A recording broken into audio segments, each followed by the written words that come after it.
About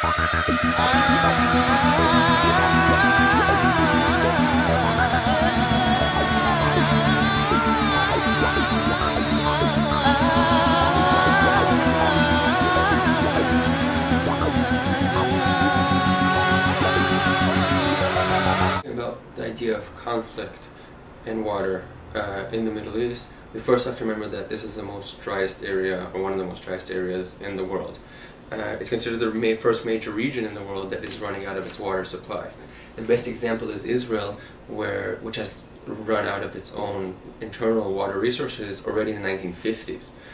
The main water source for the region of Israel and its neighbors, Lebanon, Syria, Jordan, Egypt, is the Jordan River basin, which runs in Israel, but its roots are both in Lebanon, Syria, and Jordan, so they're shared by those countries. And of course, Israel has a peace agreement with Jordan on the one hand, but it doesn't have a peace agreement with Syria or with Lebanon on the other, and they're in a state of war. Some examples of how water played out in the history of the conflict in the Middle East. In 1993, with the Oslo Accords that were signed between Israel and then the new Palestinian Authority, the idea of water was also included in the agreements. The Palestinians were given rights over the aquifer, the water that they have in their area, for example. Another example is a peace agreement that was signed between Israel and Jordan in 1994. In that agreement, Israel agreed to give up some of its water supplies to Jordan, which is even a drier country than Israel is.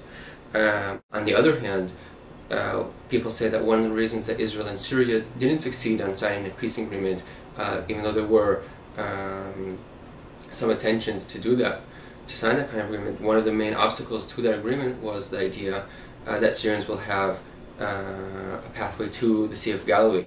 Israel refused that idea. Think of what you're saying. You can get it wrong and still you think that it's alright.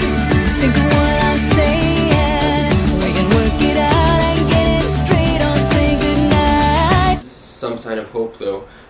Like I said, when Israel and Jordan signed a peace agreement, one of the things they did is to think about innovations together, how to solve this problem in this dry area. There are a lot of technologies going on.